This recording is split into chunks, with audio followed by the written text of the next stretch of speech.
So hello guys, आज है Sunday. नहीं संडे नहीं, आज मंडे है। संडे कल था और मेरी बहुत ही ज़्यादा तबीयत ख़राब है। इतनी ज़्यादा तबीयत ख़राब है कि मैं वॉइस ओवर करने की हालत में नहीं हूँ, लेकिन फिर भी मैं वॉइस ओवर करूँगी क्योंकि इससे मुझे खुशी मिलती है। सिर्फ खुशी मिलती है, बस खुशी कुमारी नहीं मिलती है। और समझने वाले इसका मतलब समझ गए होंगे। तो अभी ना हमारा कहीं आनन फानन में जाने का प्लान बना था, तो उसके लिए मैंने कुछ कपड़े ऑर्डर किए थे और वो पार्सल मैंने मेरे फ्रेंड के यहाँ पे डिलीवर करवाया, क्योंकि मेरे यहाँ 2 दिन लेट डिलीवरी आ रही थी और उसके यहाँ जल्दी आ रही थी और हमको जल्दी निकलना था, इसलिए मैंने उसके यहाँ करवा दिया। फिर मेरी तबीयत खराब होगी जिससे हमारा प्लान कैंसिल हो गया। खैर, प्लान कैंसिल होने का ये सेकेंडरी रीज़न है। प्राइमरी रीज़न ये था कि हमारे पास कपड़े नहीं है, इसलिए हमारा प्लान कैंसिल हो गया। तो क्योंकि संडे था तो मैंने सोचा कि मैं मेरे पार्सल ही ले आती हूँ। फिर इसके बाद सुबह मेरे फ्रेंड का कॉल आ गया कि तुम खाना मत बनाना, सीधा हमारे यहाँ आके खाना खाना। तो फिर मैं सुबह उठी, मैंने दवाई खाई, फिर मैं सो गई। फिर इसके बाद जाके मैंने इंजेक्शन लगवाए, तब जाके 1 बजे मैं मेरे फ्रेंड के यहाँ निकली। फिर शायद 1:30 बजे मैं उसके रूम पहुँच गई थी, जहाँ वो और उसकी वाइफ रहती हैं, जिसे हम प्यार से पंडिताइन बुलाते हैं। और उसने मेरी बहुत खातिरदारी की।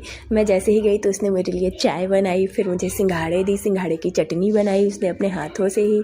और उसने मेरे लिए मशरूम की सब्ज़ी, पनीर की सब्ज़ी और कोई पता नहीं बेसन और आटा और कलौंजी वगैरह मिला के कोई रोटी बनाई, और जो खाने में बहुत ही ज़्यादा मुलायम, बहुत ही ज़्यादा सॉफ्ट थी।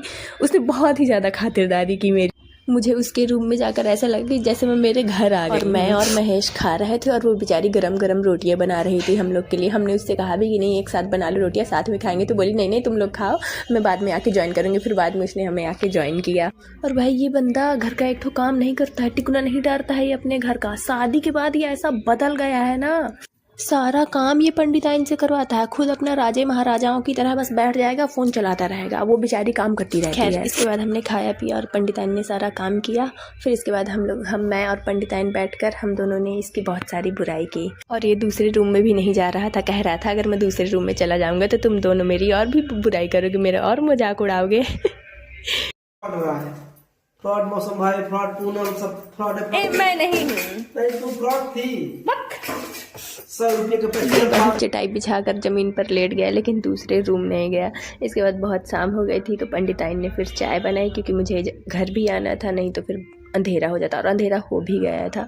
फिर इसके बाद चाय बनाई, चाय पी हम लोगों ने, फिर थोड़ी बहुत बातें की। फिर ये दोनों मुझे छोड़ने के लिए और इतना अच्छा खाना खिलाने के लिए, इतना टेस्टी टेस्टी खाना खिलाने के लिए पंडिताइन का बहुत बहुत बहुत ज़्यादा धन्यवाद। बेचारी पंडिताइन को इसने फंसा लिया अपने चक्कर में। ईस्ट और वेस्ट, पंडिताइन इज़ द बेस्ट। और ये हमारे रामू काका यहाँ पर बैठकर चाय पी रहे हैं। ये बैठे हैं हमारे रामू काका।